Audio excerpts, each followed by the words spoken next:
listening to First Contact, Stories of the Call Center, a podcast brought to you by NobelBiz, your all-in-one contact center solution.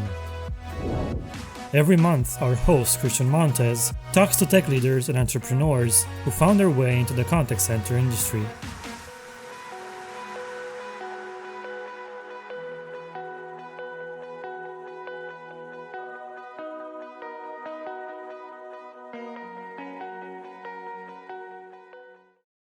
Hey everyone, welcome back to First Contact, Stories of the Call Center. So for those of you that have been joining us normally, you've been able to get and see some of the best in the industry, be able to see who's out there, what their stories are, and what's going on. So we're really excited today to have an industry expert, been in the industry not only for a long time, but been able to do some special things for people. So today's topic is really going to be around addressing what it is that people are doing when it goes out into choosing their contact center platforms, technology, what we're seeing in the space. And so with that, I'd love to be able to introduce somebody who is not only a leader, but their title is really interesting, right? So right now I'm going to go bring in Frank Wassenberg from Cloudlinx. And Frank, thanks for coming to the show. Appreciate you joining us today. I want to start the way I do with every single guest we have. How did you get into this space? Because I know you didn't wake up one day and say, man, I can't wait to work in the call center space. Walk me through how you got here. Christian, thank you very much for having us. It's kind of an interesting story. Well, I guess it's probably a simple story, really. I did not wake up and decide one day I'm going to be a contact center guy. That wasn't my story either. So that's probably universally known. I spent the best way to describe it's probably a two-sided story, really, right? My past story is pretty simple. I spent 16 years or so being part of and running a master agency and carrier out of New York. I learned a lot there, a tremendous amount, growing that business from 10 or so people to 125 or so when I left. I had a great run, really trying to differentiate what was largely a commodity sale through enhanced service and support, really. If it's a commodity, how do you really make a differentiation selling PRIs and selling SIP services? You've got to support it to death, right? So we had to do better with better people and better processes to support and get the sale done. What I learned in the current story of how I got here is I left several years ago. I had the luck of landing with a partner who saw the contact center work that I was doing really as the ability to become a real niche for us, because it removed us from that commodity game and took us into the business of improving how people do business, right? We got together. We decided that we didn't want to chase SD-WAN during that rush and any real broadband or small UCaaS deals. For the most part, we were bored with that sale. We didn't want to do it anymore. The CCaaS space and the people we work with today really offered us a fresh perspective on our day-to-day lives. No more opening up the kimono and saying, here's a spreadsheet with some arbitrary suppliers that for you to choose as a client. No, now we engage in the nuts and bolts of how they do what they do and why they do what they do. It was and is just a lot more enjoyable for us. We actually have a tangible impact on how people do business and what drives that business, as opposed to some back-end infrastructure that really, for the most part, only a few people see. So we stayed with that. And with the people that we work with, they have such a genuine appreciation for what we do for them and the mistakes we help them avoid, that we just chose to make this our go-to business model and stay in just the CCaaS space for the last several years. Well, I think it's really important right now, especially when we look at that experience that you've had over these years, going trial and error, you said making mistakes, and I want to dive into that a little bit. But when we look at these mistakes, it's very costly and in time and effort and money for businesses to be making these mistakes, I'm sure, when making decisions for stuff. So when you saw that niche where you went out there and you're seeing this way where you can help people not make those mistakes, I'm sure you've made some mistakes along the way and you've learned from them. So I want to just go back and say, all right, what's the biggest mistake you've made professionally, of course, and how could in this space, how could you help clients avoid that? No, that's kind of a great question. And I think the biggest mistake we made was born out of a lack of understanding early on, right? And not understanding the technology, but understanding that for the contact center managers, really, the people doing this day to day, this will often be, a CCaaS migration will often be the most high profile and expensive purchase that they're involved in throughout their career, right? It's very visible. And the mistake we made was not really being empathetic to the fact that that was the reality. And we didn't put enough time to get the C-level people on board and get the executive team singing from the same hymnal as the contact center manager. They had different goals, and we allowed that to happen. So I think what we really do now is we put a ton of effort getting everybody on the C-suite in line with the person that's running and taking calls. Getting the CFO to speak the same language as a contact center manager is tremendously valuable. And if you don't do that and come up with a very simple mission statement for what you're trying to do, they'll never line up. It just won't work well. And you'll have different goals in the demos of the products. You'll have different goals in what you're trying to accomplish.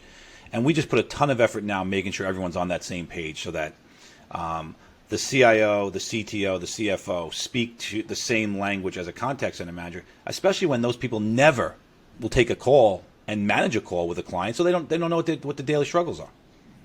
Yeah, I think we use the term consensus a lot within our organization, is building consensus and understanding that each stakeholder truly has a stake in it, but it's sometimes very different than the other people, right?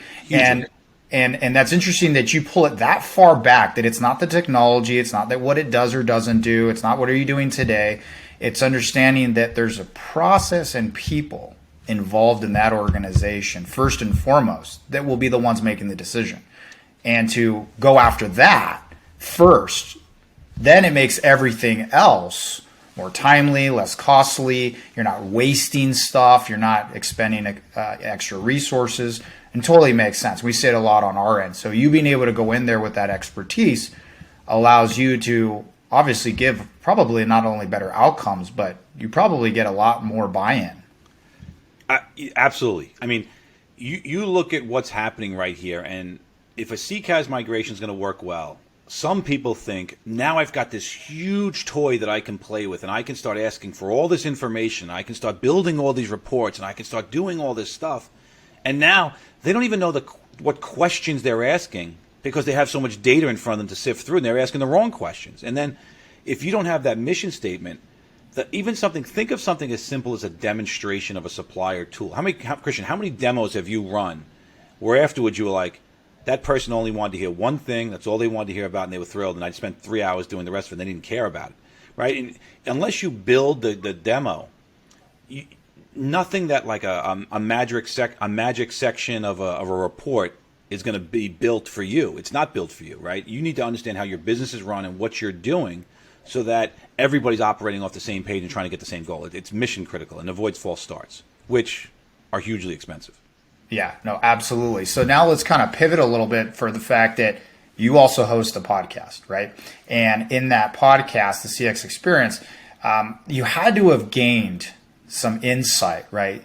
Some sort of business relationships you've been able to glean and see what you have from it, or you're getting out of it. Is there anything that was unexpected you got from it that you kind of want to share with everyone?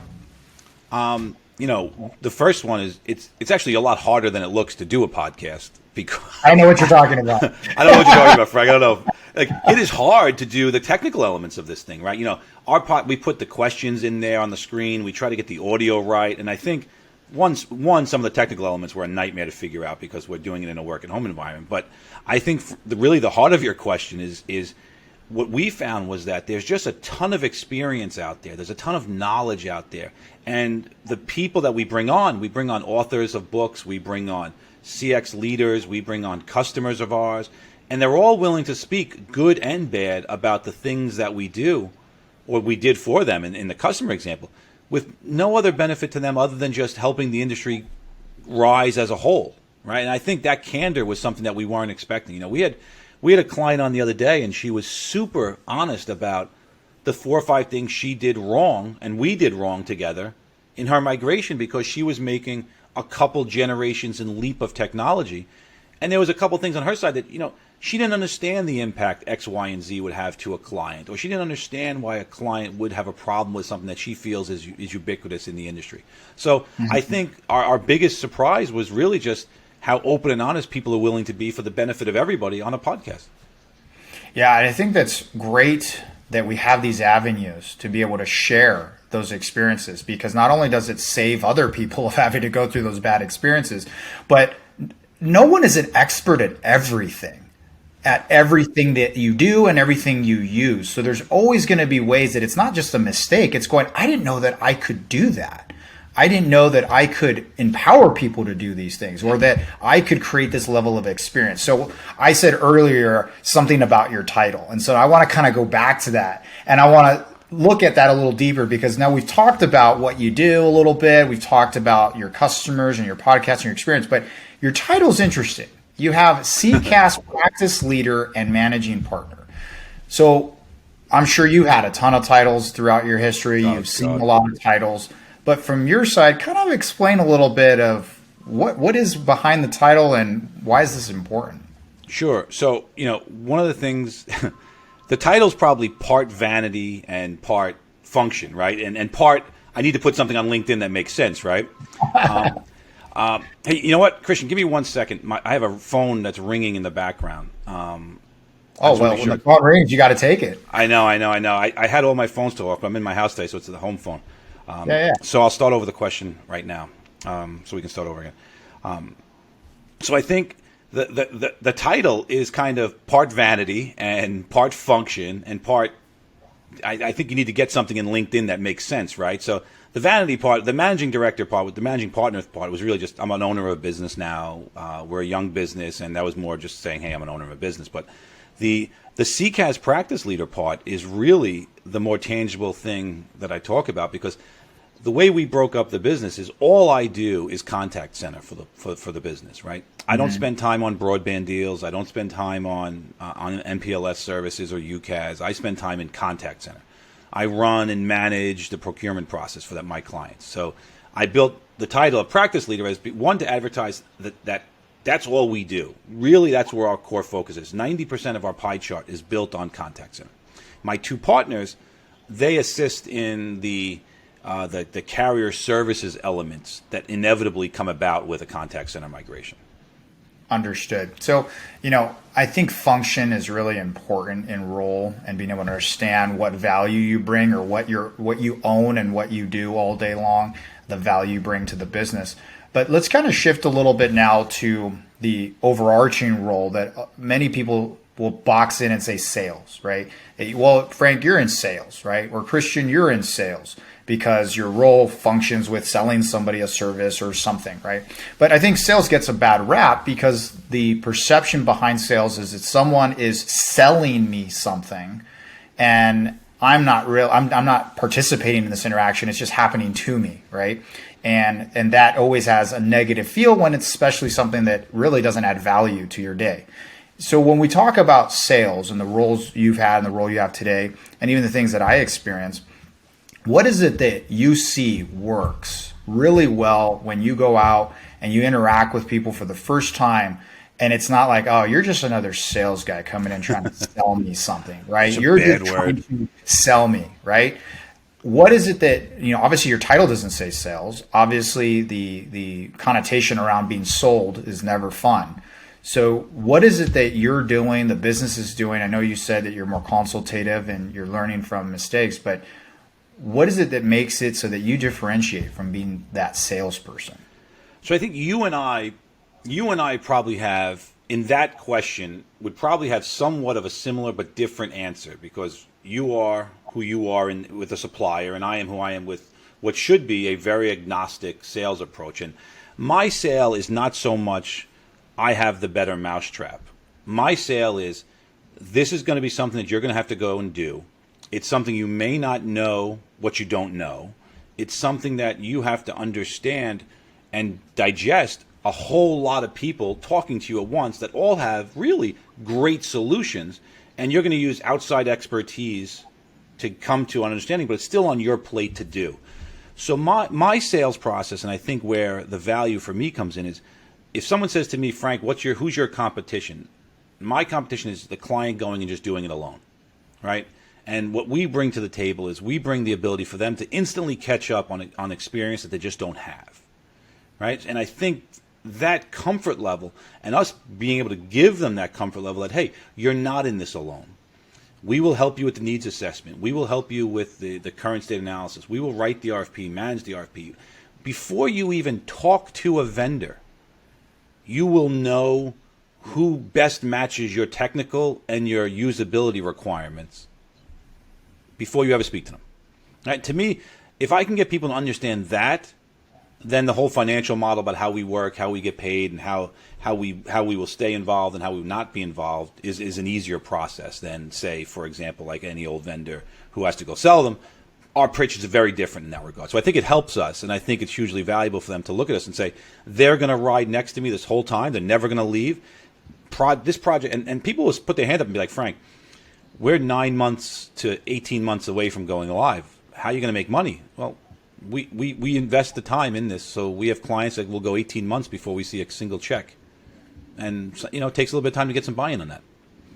So let's kind of unwrap that a little bit, because I think a lot of times, regardless if you make the decision to do it in-house or bring on Cloudlinx into the fold, there's time, effort, resources, and expertise that needs to happen to be able to make these decisions, right? And to hopefully make the right decision. Many times, because there's so many vendors in the industry, people will just go like, well, let me do some quick research. Let me Google some names. Let me go see what I've used before. Or maybe someone has experience with one of these. But all those things really don't go back to what you just said, which was, what are you going to try to achieve? What are your goals? What are the different stakeholders' goals? So from your perspective, when you look back and say, okay, why would someone want to do it in-house versus bring someone in? Can you quantify at all the amount of time and resources and effort a change like this would take nowadays? I mean, it's enormous. Like, to put a dollar amount to it is kind of tough, right? But timing and effort. Like, are you saying, one person could go out, do the research and kind of say, hey, everybody did the research. This is the one we should go with. Let's go for it. Yeah. I mean, done. I read a book. There you go. Right. It's not really, I wouldn't say that's the way to approach it. The way I look at this is, there's 2 or 3 sides to this process that you have to go if you're going to make a migration to CCaaS. I'd be interested to see your take on this too, but you have the pure selection of the vendor, right? I got to find the right vendor for my business. It's not going to be the one that everyone else is using potentially, but it's got to be the one that's right for me. Then you've got the running of the day-to-day business. You got to keep the lights on. You've got to keep doing your day-to-day job. And then you've got the whole, what I don't know. Right, the processes, the procedures, your integrations, your dependencies, your CRM. You got all those things that have to work together. And no one person, I think, can sit there and say, I've got all 3 of those covered. Don't worry about it. I'm going to do it. No problem. It's a lot. So I think one of the biggest things that we bring to the table is we're going to do part 1. We're going to understand your business. We're going to understand how you're doing your business and why you're doing your business. And we're going to help you find the right supplier. When we come in to see you, we're going to hand you a list of paper and say, do you have this part covered, which is understanding the operational complexities of change management? Is your CRM up to date? Do you have your lists organized? Do you have your client data organized? Do you know if a client's in China or do you know if a client's in Jersey? You have to have all those stuff detailed out. So let us work on our part, which will allow you to do this part better so that when it's time to make the switch, we can meet and have a successful project. To me, that's really hugely valuable in all 3 of those elements. Yeah, it is, especially when you're so early in the process, right? Because Absolutely. It's rare unless, from a vendor's perspective, unless you're the one creating that change, meaning you've made them realize something that they could do that they don't do today that would be impactful to their business, or you've been in there and you've been able to engage them through being able to see that their business really is hurting in some way, right? There's something wrong with their business enough that change is not only probably something they should do, but they're probably actively looking. If you're in that early, then sure, you can become probably part of the part to help guide if you have the right expertise and you really believe that helping the customer is the utmost important thing. Because we're not everyone's cup of tea. We're not the best fit for everybody. And I think the sooner that a vendor can realize that, the better you're going to serve that company. Because right then and there whether you're doing it on behalf of yourself or behalf of the customer. Now, in your scenario, Christian, I think, in all honesty, the deals that you and I have talked about, I think that principle you just brought there is hugely valuable, right? And that's where some of the negative connotation earlier about sales becomes, because what's a sales guy's job? Even if they say they're consultatively selling, A sales guy's job is to crowbar them into that sale no matter what, right? I'm going to fit into that glass slipper no matter what. And if It'll work. if it works, no matter what, it's going to get in there. But your job, and I think what you've said is, listen, we're not right for everybody. So it's better for us to lose quick because we're not the right fit, and ultimately it'll be the wrong sale for the wrong client, right? And that's where I think you've done a great job in saying, we're not everyone's cup of tea. We have to do what's right for that client. Otherwise, they're just going to wind up hating us in the end. I want to give that tremendous credit to you guys on that. Well, I'll take hate all day long for a variety of reasons, right? That sometimes could be genuine. But here's the real thing. You said it earlier. Going in there and putting in some circuits or some PRIs or SD-WAN or whatever, sometimes you have backups. It's behind the scenes. It's not as visible. It's not as tangible. But the CCaaS, I mean, you could break a business. You can literally kill their company, kill their experience with their customers, kill their revenue stream. It's not something simple. And people don't just go like, oh, I feel like I'm going to put my reputation on the line and go choose another vendor today just because I don't like what I have. We're creatures of habit. We get stuck with what we have. We learn to know what we deal with, even if it's not perfect, because the model is not broken enough where we're literally losing money every day and we're incapable of functioning as a business. So to make that change, you have to make sure at this point in the decision making is if you bring in Cloudlinx and you look at how do I approach this holistically as a whole core of my business and then go out to look for vendors, then that helps in a lot of ways. And unfortunately, there's a lot of people that say, I'm going to do this myself. And I'm not saying unfortunately, I mean, it's not a good decision, is that many times what happens is in those scenarios is, you said earlier, they got to keep the lights on in that second pillar. They got to run the business.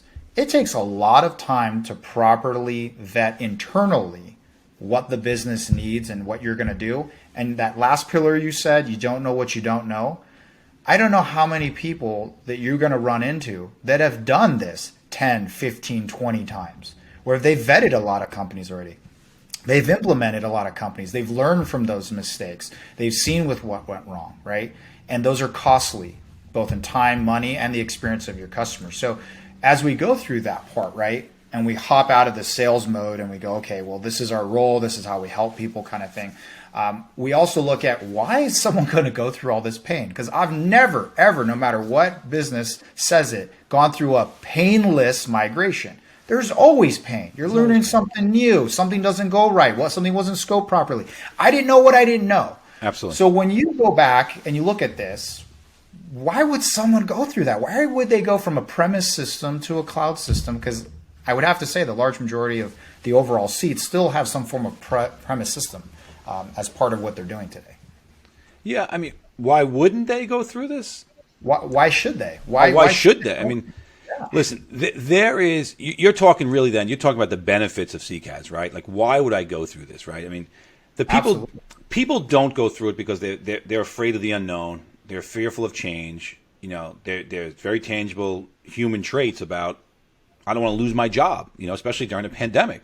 But if you sit there and say, why would a client look to a cloud-based contact center that's going to make sense for them? There's just a ton of benefits that I would think at. I mean, listen, at the end of the day, you've got IT complexity and security. You know, if you took a look at just simply IT complexity, you're going to reduce that tremendously. From security to the daily burden of management, that's going to be off your table. You're going to have feature availability and an ease of deployment that's unbelievable for you, right? No longer do you have to go buy a service pack, figure out an implementation schedule. It's all there waiting for you to do it. It's already built. It's in the cloud. Centralized reporting and visibility for the executive team. You know, how many different systems do you have that you have to deliver reports from that you need some third-party software to? Now you don't need that anymore, right? Cost and speed of deployment are another reason why you'd go to the cloud. You can quickly activate services and features. Collaboration tools, right? The collaboration tools within the contact center, it's all there. It's all a single dashboard. Change management simplicity, you know, that's all there. I mean, there's a bunch of benefits that I think would fall under those headers, but those are really kind of good catch-alls for why you would do this. And I think when you make this transition, one of the major things you need to be thinking about is not how good is it going to make reporting for the bosses and how good it's going to be able to give me all these features. It's going to be how well is it going to make my enabler's life better, and then how well is it going to make my client's life better right after that. They used to call me the fixer. From the first day I started working in a contact center, I became indispensable. Emotions had the best of me. I was very focused, business-driven, and careful in everything I did. I was the know-it-all guy. If there was a problem, I was the person to solve it. If there was a customer experience situation that was going out of hand, I was the one they called. Everything was working smoothly. After a while, I started my own contact center company. I had many agents working for me. Nothing could stand in my way. And then this happened. Technology. It came like a hurricane. It threw away all my future plans and desires. Social media platforms, AI, integrated software, virtual engagement, cloud management. Contact centers were getting more complex each day and things were getting out of hand. Until one day, I was searching for a solution on the internet and there it was, waiting for me, the savior, the answer, the knight in shining armor. Yes, I'm talking about NobelBiz. I met these experts enabling the intelligent contact center and it changed my life. I could say that they fixed me. Yeah, they fixed the fixer. First, they introduced me to the carrier of carriers, which gave me huge potential for my contact center. With the best quality at the lowest price, it increased my contact rates, saved me money, and gave us the opportunity to get the highest standard in customer experience. But that was not all.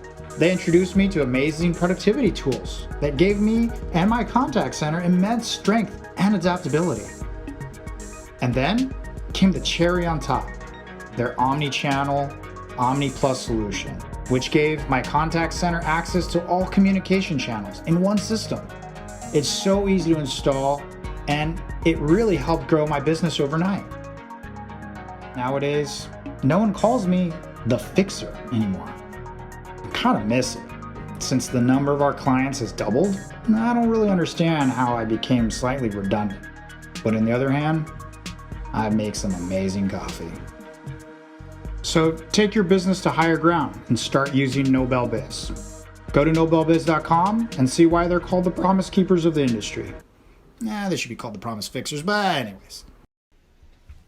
And obviously you're not going to realize any of these things if the migration plan isn't properly put in play and it's not done well, right? Because I can imagine that migrations, that actual project plan being put in play and going smoothly, as smooth as it can go, obviously, can make or break the whole thing, right? That's where the most pain I can imagine being felt is that moment that they're going from what they do today while they do it and then transitioning to something they haven't done before, or at least the way they've done it. So can you walk me through from your perspective, if you had to write a plan, if you had to put something together, what does that properly put together plan look like so that you do have a successful implementation and migration? Yeah, I think, the transition is really where the rubber meets the road, right? The implementation is the fulfillment of the sales promise, right? That's when things go from, it's going to be glossy to, this is it, right?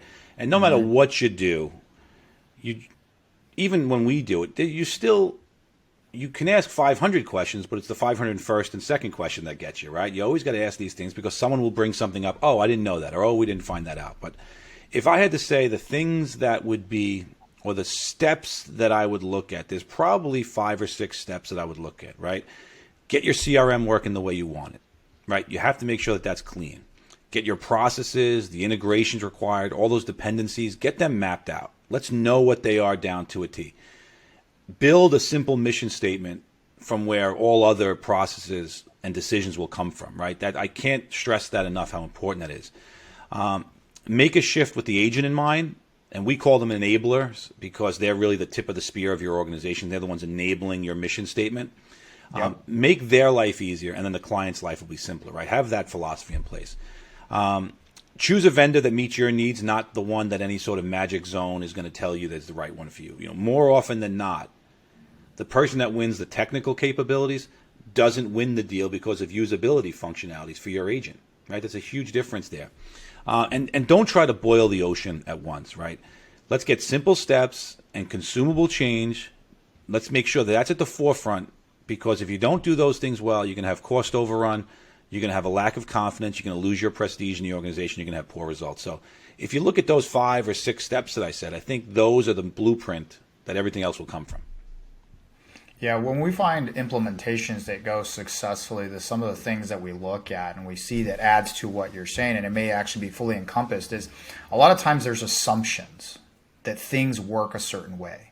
There's just blindly, oh, I just thought it did that, or I thought it did it this way, or that's normal, that's standard, right? And if you can uncover those things earlier, those little nuances of literally what do the users experience, the supervisors experience, the managers, the ones building reports, what is it they experience versus the big picture, but also going down into walk me through what you do. Because that one thing that they do, literally for them to learn differently or to change a process or to teach somebody how to do it, could become literally that person that makes life much harder for that implementation. The buy-in isn't there, or even that role doesn't exist anymore because that requirement isn't there. But for the transition, you need that person there, right? Yeah. So being able to know that piece, I think, has been really important as well in the implementations.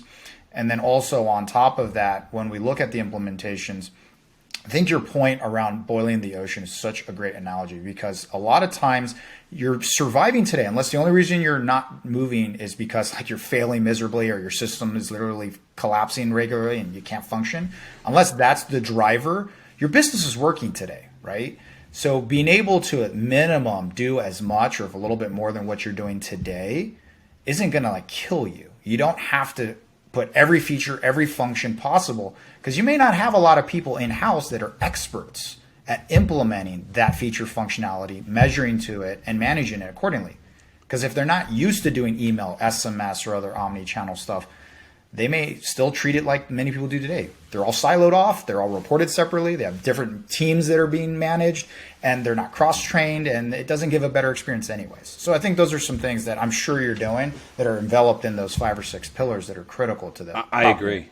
I agree. And one of the things you said I think is worth mentioning is that there is a lot of assumptions made that a certain technology is just going to work a certain way. Like speech analytics is going to work because I'm going to say a name into it. You know, we worked with one client that the vendor that they were working with, why they were making their switch was, unless you had some very specific waspy names, it would not understand what name was being said. And if you said the name with any sort of accent into the analytics engine, it wasn't working at all. Their group of clientele happened to be the latter, and nobody was understanding the name, so the whole technology was wasted. And all the call deflection was wasted, so the agents were just taking the calls anyway. You know, there's testing that has to happen on that front. And I think that's what you go in. You can't make any assumptions in this just because it's a technology. Chatting is another one. Like, how many times have you had a conversation with somebody about chat and they think the chat bots are actually going to be like Michael Knight and Kit? They're just going to work and they're going to understand everything I say. It doesn't work that way. Yeah, and they're going to have some sort of database that dips into, has all the answers and the knowledge base, and they're going to somehow not have to have agents anymore for that self-service functionality, and it's good. Yeah, and the perception when people say new, shiny, the latest, greatest, it's that thing they're reading about. There's tons of different vendors with different capacities with these individual pieces, whether it's gamification, whether it's QM, whether it's QA, whether it's speech analytics, all these different things. There's people that have different levels of functionality, and then also it's different systems work or don't work well with some of those systems. You said one thing right there. I think gamification, right? To me, this could be the greatest technology in the world for a business, or it could be the single worst thing for a business. And it can depend on your culture. Are your people ready for it? Do you have the reward structure in place? Do your agents want to sit there getting avatars and silly things like that, or do they want to get movie tickets? Like that one technology is somewhat polarizing in organizations. I've had people stand up and say, get that thing out of here. We want nothing to do with that. We've got it all figured out. And other ones say, I need it. And then are you using it as a carrot or a stick? You know, there's a cultural thing with that you have to understand. And I think your point is very valid when you talk about gamification. Like that is a make or break kind of technology. Yeah, I think in the end, the technology is just the vehicle you use, but how you use it is actually more important. And you can't get to the how you use it until you understand what you want to get out of it. And if you don't know what you can get out of it, you need to work with someone who knows. What could you do with it if you don't know it? Because then otherwise it's just a shiny object that you spend time and effort in. And I know from you, you've learned across different verticals, right? And you say, hey, I don't focus on a certain vertical. We're not specific to this is the industry that we serve. But you say, look, you learn from all the industry that you serve, and there's things that can go from one thing to another and that you can learn that is actually transferable. Is there anything that comes to mind that you've learned that you know somewhat is transferable regardless of industry or vertical? I mean, process of the process of CX, right, is for the most part straightforward, right? Make the interaction with a client as seamless as possible so they can get the answers they want with as little friction as possible, right? That's really what you could boil down CX to. What we have found and why we haven't kind of verticalized or why we haven't standardized on just working in the medical field or the financial field is that, it's probably encompassed best with a quick story. We worked with a client. They came to us and said, we're going to a CCaaS solution, Frank. I said, okay, that's interesting. Let's go through why and what and how. And when you got into it, they were making 2 generational leaps in technology. They had an old phone system, still working on PRIs, no VoIP capability within the system, and now they're going to go fully cloud-enabled for their contact center. They had a switchboard, as it was, right? They had a switchboard. Yeah. And, this was a couple of years ago. And they'd been working that way for 30 years, and the reason they worked that way for 30 years is because it worked. And they didn't even know what they didn't know. So all of their processes and procedures and capabilities were limited by that technology. They had wonderful people, but they just couldn't get the job done because the technologies were really limiting. So one of the reasons why I think, to the heart of your question is we're able at that point to come in and say, we've worked with a retail organization, we've worked with a financial organization, we've worked with a hospital organization, we've worked with a manufacturer and distributor. These are things that they're doing that you could look at and build into your business. We work with a woman by the name of Amanda Russo, and she always says, no matter what, if a business is a mirror image of yours, there still is no boilerplate answer for that business, right? Law firms are law firms are law firms, but no 2 law firms are the same. And everything kind of comes from that for us, right? You have to do what's right for your business, your people, your culture, and which is why we don't just work in law firms, because even if we just work with law firms, it would still be very different for every single one. There is no template for an industry. Yeah, and I think that gets to the heart of what you do, right? You have to have that knowledge to go in and be able to start pulling that stuff out that is going to be different, even though that person says, well, I'm just in this industry. Don't you have something out of the box that, this industry does? And, a perfect example that we had with a client recently was they were doing something in a very particular way to raise money through fundraising, right? And their approach was very manual. They built a process and a system around it. And that process and system made it so that it really delayed the amount of time it could get until they got that pledge, until they actually got the money. And the reason that they had that process built is they just didn't have the right PCI system in place so that the people that were making the call could be compliant and taking the payment. So that this huge process of people and systems in play and checks and balances. And we said, well, forget the technology for a minute. What if you could just do this while you're on the call and then not have to mail them stuff and wait till they got that stuff back and then being able to get confirmation? And they're going, well, that'd be great. So it's not about us having all the answers, but I'm sure that in one industry that takes payments and you figure out how they take it or how they route calls or how they manage their staff and how they stagger potentially their timing and remote work, that those things could still be learned and shared with other industries and verticals. And that's what's great about what Absolutely. You're doing. You know that I can go in there and I can do those things. So let's kind of talk about the pandemic a little bit right now, because you have a unique view of seeing all these different industries and different verticals. And since your focus is cloud, right, and especially in your role, it's purely cloud, you had to have had people that wanted to convert to cloud, but there also had to have been outside of cloud things that you were seeing that people were just adopting or wanting to go into or changing their business model.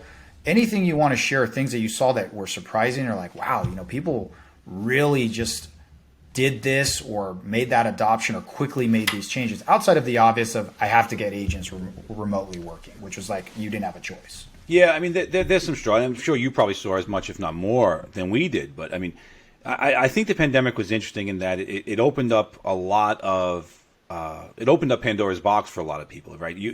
There was a very stark line of people that said, "I'm going cloud," and people that said, "Get the cloud away from me," right? I mean, it was there. It was a broad line. It was, those decisions were very made, and we had clients that said, "Hey, we have to make this transition in 3 months. We want to be off," and we have other ones that 7 months into it, we're saying, "We're still not ready for it. We don't want to look at it. We want to be," because I think where in a time of change, if you know what you know, you want to stick with the devil you know, not the devil you don't know. And I think that was one of the things that we kind of understood. And I think the struggle comes from is really an industry as a whole, right? When you're a contact center manager and you're working with, if you're working with your technology, you may not be able to see how I can replicate that technology, how I can recreate that process, how I can improve these things, because you just don't know. I mean, we had one client that we had to say, "You're not ready for it." They had the will to go forward. They had the buy-in from the executive level to go forward. And we went to them and said, "Guys, you're going to make this whole transition, but you're not ready for it because so many things on your back end that you're describing to me are messed up. And it's just going to be wasted. And in the end of this, you're going to hate me." So I think the pandemic was very stark in its impact to people and how they made these decisions. But, if it just highlighted that the need for back-end tie-ins to be done properly is paramount, right? CCaaS is not the answer if you don't know who your clients are, right? It has to be done properly. Yeah, and I think one of the things that I hear a lot for the reasons why in the camp of premise and staying premise, especially during that line being drawn, was security, client requirements. If you were an outsourcer, that the agents had to be there for either security reasons or data integrity, but then also reporting. The flexibility and access to data out of a premise system for some people. It's like, I've already built my reports. I've already built all the stuff that I have to do for people, right? And going and trying to recreate that in a cloud system isn't easy, or it can't be done the same way, or it's something that can't be done. But I did see companies, big companies, were always really focused on security and data integrity and access to reporting. So the time you've been doing this, have you seen the CCaaS market mature enough where you're at a point where you're at parity or more when it comes to access to data, to being able to say that I can manage the system accordingly, I can be secure, I can be safe? Or do you still find instances where premise is still, from a technology perspective, the thing that you have to stay with? Yeah. So Christian, how long have you look young and spriteful? So how long have you been in this industry, right? How long have you been doing carrier services, technology, contact center? Yeah, so I've been with the NobelBiz for almost 9 years, and I've been working here doing this with them, and then prior to that with other companies. So doesn't this sound like the conversation we had 15, 16 years ago about UCaaS? People taking phone systems off it, and what was the number 1, 2, and 3 reasons that they said they couldn't go to a hosted VoIP solution? It's almost mirror images of what you said. It's like we've come full circle in this world, right? The cloud is always going to present those challenges, right? This is almost a reiteration of, I can't go to UCaaS because it's not secure. The enemies are going to hack my system and take over my phone system. And while that still does happen in everybody's system, it's more prevalent on prem-based systems. Hacking a system and getting into a system is more financially liable to the business if it's on-prem versus it's in cloud, because there's no contractual obligations there. But I don't think those things are. I think, again, it goes back to the industry as a whole is not communicating that message maturely enough and in a way that people can digest it, right? And I think that's probably the biggest failing as a whole, because I don't look at those reasons as valid. Maybe when you're a 30,000 person call center and you're in a center and you've got certain things that you want that have to be there and they're on-prem and you've got a system that's built and you've got all these interdependencies that are tied together, maybe that's valid. But, security, reporting, I don't know if those are valid anymore. Yeah, I would agree with you that, I think at some point in the past that was the case, is that you got the scalability, you got the pricing model, but then you were always lagging in feature functionality or access to the system, right? It was a very closed system. You weren't able to really do a lot, or if you did, it was a big overhaul and a big cost, time, effort, things like that. And I don't think that those exist that way anymore. So when we talk about, things that maybe have not gone right, I'm sure you have some horror stories, right? Some things that just went really bad, whether that was with the vendor, whether that was the customer side, whether or not it was just even on your end. But you have anything that you can share as far as something that just really went south with a deployment or a situation, without naming names, where it's something you learned from, or something where you sit there and said, look, this is something that we definitely got to grow from? I think, I think probably one of the bigger things that you can make a mistake on this industry is trusting but not validating, right? Trusting but not verifying. And we've made these mistakes in the past, right? Where people think, oh, it's going to the cloud, so it's going to be covered. And because they emailed us a technical requirements document, my back-end guys have it and we're good, right? To me, one of the bigger earlier mistakes we made was not getting security and IT involved early enough. Now, it sounds contradictory to some of the stuff I've talked about earlier, but you have a thing that's built for the cloud. It's built to work for 1,000 different types of customers. It's pretty standardized.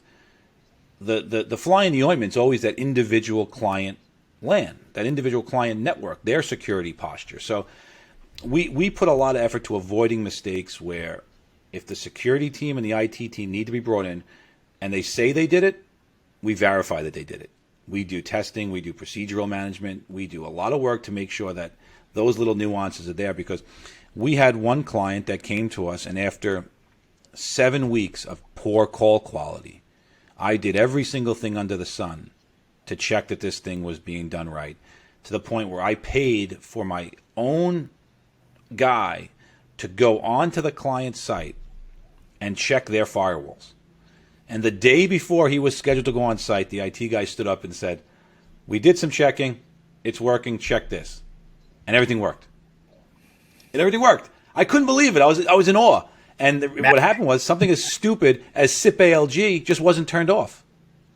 And we've been crying about that for weeks. So we do a lot of that work. I don't want to blame IT guys in this regard, because they're often the last to know. So we put a lot of work into making them early on in the process. But these are things you have to do. You have to verify every little detail, because you're making a major shift. Yeah, and I think that's critically important, not only for the implementation, but the experience of all involved, right? If you have a system that has poor quality, or you're having issues, all the people that are getting in the front lines that, right, are the enablers, are the managers, they're going to sit there and go like, oh my gosh, this is having problems. I don't want to deal with this, right? So the more you can do up front so that you can have those successful proof of concepts, or those testing or UATs or whatever you're doing at the beginning stages, when you start getting that experience of the system with the people that will be using it, beyond just the people that made the decision to use it, you've seen it, but you won't believe how many people out there that's just like, no, we checked everything. We've looked at it all. We have it set up. We made the changes.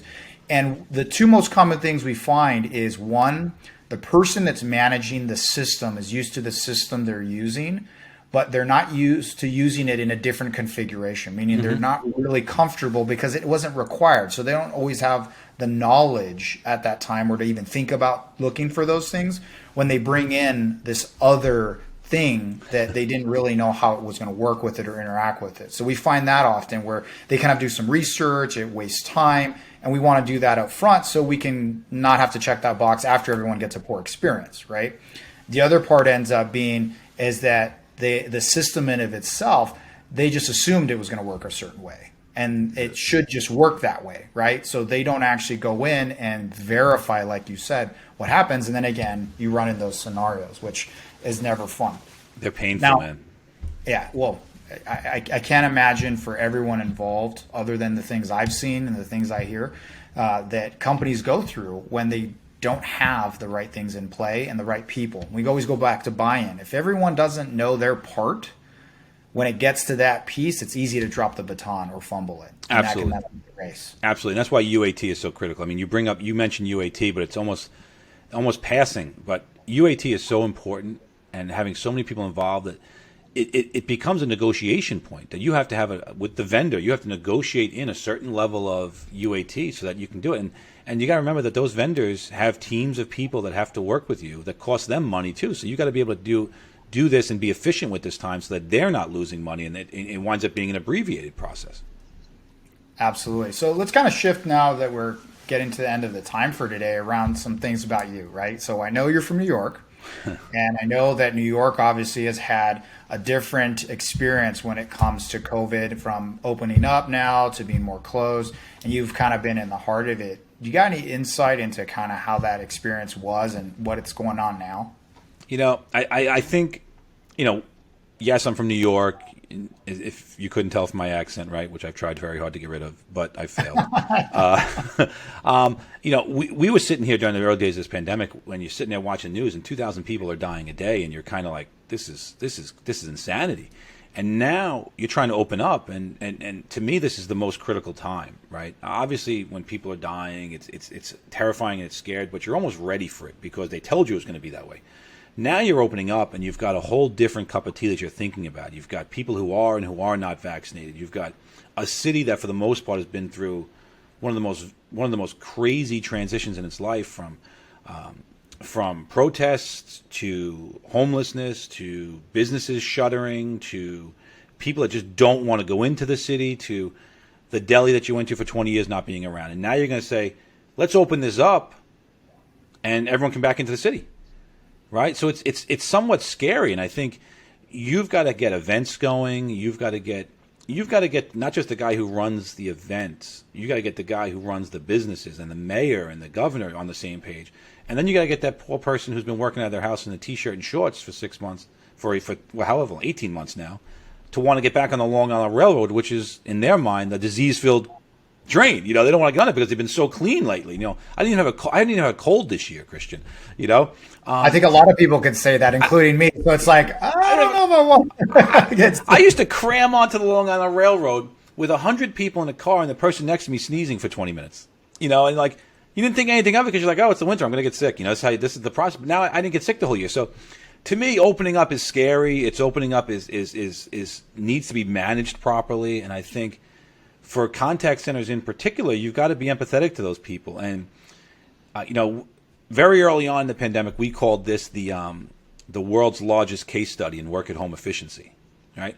And I think it's proven that people can be effective. I think the struggle that businesses are going to have is there's nothing like the feeling of belonging when you're in the office versus when you're at home. It's just not the same thing. I mean, could you imagine starting your career working out of your house, never seeing your boss live, never having one of those off-the-cuff conversations about development, about growth, about life in general, never building those same friendships that helped your careers later on?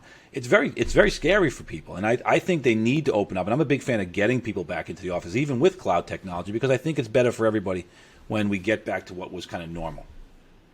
I think it'll be interesting to see the dynamic between those who experienced being in an office and whether they were or were not capable of making that transition remote versus people that remote and communicating digitally has always been your experience, right? Because I could be in a room with four, people that are between, 5, 10 years old that are playing on a game on their phone versus some teenagers to college students that they're all in the same room, but they're not talking. They're all communicating via the phone in the same room, right? And that's not to say that people of all ages don't do that as well, but I'm curious to see going forward that there's just going to be this group of people that they may have been working in the restaurant and service industry and in their entertainment business. And they said, not for me anymore. I'm going to move into a different type of role that has a different level of stability and maybe it accommodates my needs more. But seeing what the future will hold, I think as we open up, and we will, and as people start traveling, do you have any in particular plans of any travel that you want or that you're going to do non-work related, kind of just something you're like, man, I can't wait to do this again? It's funny. I grew up in Rockaway Beach in New York, and I was probably a 5-iron from the ocean. So I was a big ocean basketball guy, and I'm pumped just to go back to the beach this summer. We joined a great beach club out here in Long Island where I live now, and we didn't go to it last year. Mostly because I was probably the guy with the shotgun and the police tape around his house saying, stay away from me during the pandemic. I didn't want anybody near me. But I'm actually anxious to go back to the beach and get back into just day-to-day life with the kids. I think it's been And you could have a whole show on how unfair this has been for the children. Obviously, my kids learning from remotely, it doesn't work. But I'm excited that sports are opening up. I'm excited that I can get back to the beach. I'm excited that I can get on vacation. My children are being vaccinated now. I'm really excited to be at the point where we can just get back to doing the things that just they're things you take for granted. Like you take for granted the beach time. You take for granted going surfing with your kids. I know, yes, it's nice that I spent a year at home.